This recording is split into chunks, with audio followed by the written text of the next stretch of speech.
Sa paghinumdum sa anibersaryo sa EDSA People Power 1 karong adlaw, nagplastar ang kapulisan sa Davao City ug mga bangko aron kalingkuran sa mga rallyista.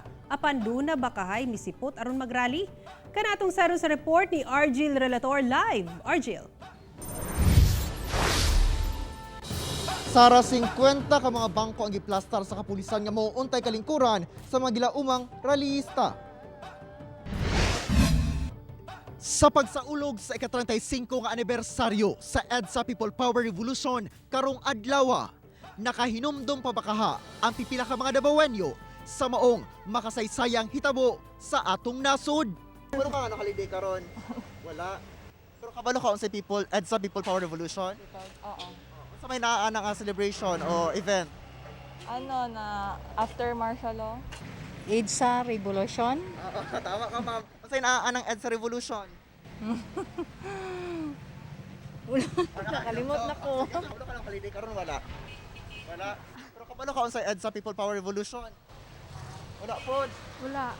Sa Freedom Park sa Rojas Avenue sa Davao City, 50 ka mga bangko ang naka 2-meter social distancing ang gipang plastar sa kapulisan nga gitagana aron lingkuran sa mga buot magpahigayon og rally.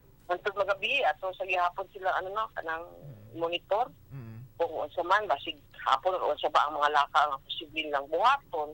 Ang importante diha na nay giandam nga mga bangko o katong na-observe na daan ang social distancing. 35 katuig na ang ilabay, diha nakibisog ang katawhang Pilipino patok sa kanhi administrasyon ni Presidente Ferdinand E. Marcos. Apan karong panahona dinhi sa Davao City, walay bisag usa nga nisipot sa naandang rally sa matag pagsaulog sa anibersaryo sa EDSA People Power Revolution.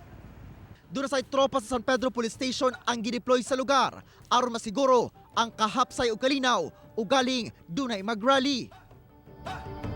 Sara hangtod sa karong higayuna walay na monitor nga mga rallyista sa Freedom Park. Hinuon sumala sa kapulisan magpadayon sila magbantay sa maong lugar. Sara. Okay, dagang salamat Argil Relator.